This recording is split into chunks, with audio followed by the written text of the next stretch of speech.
This is my 1971 BSA Lightning A65. This is the dove gray frame. I found this thing on Craigslist. It was basically a rolling chassis in many pieces with just stuff kind of rotting off of it. I've had this for about 5 years now, sitting in the basement as I worked on other projects, and then I decided it was about time to get this going. So I stripped it all down to the frame, and then I started cleaning it up. I found that what I really like when I go to a motorcycle show is not all the shiny, brand new looking restorations, but the bikes that roll up that look like they have a story, they have some age to them. I don't want this thing to be a rat trap. What I've decided was I was just going to clean it up, scrub it all down well, cover it with some linseed oil to keep it from rusting anymore, and I was just going to go through bolt by bolt, cleaning everything off with my wire wheel, and greasing everything up, replacing those things that needed refreshing. I pulled off the swing arm, cleaned all that mechanism out, and I re-greased everything. It's actually nice and tight, and the bushings were in good shape. From there, I put on the chrome rear mudguard, which was also in pretty decent shape, aside from some, I don't know, oil scoring, something from the airbox back here, but chrome is in pretty decent shape. I'm not the kind who is going to re-chrome anything. Like I said, just get it clean, keep it going. The rear handrail grab, this one, there's actually 3 of them. This is the better of the 3. The taillight is a mess. Someone tried to re-weld that thing back together. I'm going to have to pick up a new one. The shocks were so deteriorated on the outside that I ended up kind of sanding those down and repainting them. Obviously the paint didn't match, but I was able to clean. Those are the original springs. They cleaned up nice and shiny. They're still filled with oil. The shocks work really well, so they'll last me a little while longer. I've ordered new rubbers for the passenger pegs, the rider pegs, as well as the center stand, which has been also greased and cleaned and linseed oiled.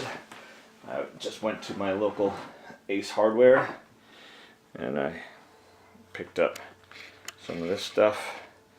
Love the smell of that stuff. Here's some things that have been cleaned and are waiting to go. Looks like there was a little bit of trouble with this rider foot peg. A little bit bent. I'm going to have to bend that back. But again, I got new rubbers coming.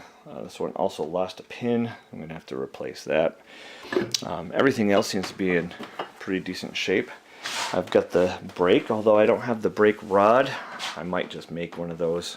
It looks like I can order one from England, but it costs more to ship it than it does to just make one or buy one. After I assembled the swing arm, the shocks, the rear mudguard, I spent quite a bit of time on this, on the front forks. I'd never disassembled forks before. There's plenty of videos and directions online about that, which were very helpful. So thank you to everyone who's posted those for my benefit. Decided I would leave on all the original old stickers there. I'm going to put a plate on to put my own inspection sticker. Taking these apart was actually pretty straightforward and easy. The Allen head bolt that's underneath the cap here came out pretty easily. This slid off. I got the old oil seals out, new dust caps. The hardest part of this whole thing was getting the nut off at the bottom of the leg here. I left it in the yoke, left it in the triple tree, hoping that I could get a wrench on and turn it that way. But honestly, that just turned this inside of the triple tree. So I went out and I bought a 1 1/4 inch socket, put it on the bottom of the leg, touched it once with my air impact, and it spun right off, which allowed me to change the O-ring on the damper tube up in here. reassembled all this, made quite a bit of a mess, cleaned everything up best I could, cleaned the aluminum. Now I'm just waiting on a new one of these, because the other one is a wreck. This is what holds the dash on. The other one is too bent and messed up, and this is not easily bent, not without crimping and bending that as well. So I figured that with all that done, it was time to get to the rear wheel, which will be the next video as I try to figure out how to get the wheel bearings out so I can start turning this into a rolling frame and maybe get out of the living room and save my wife a little bit of headache.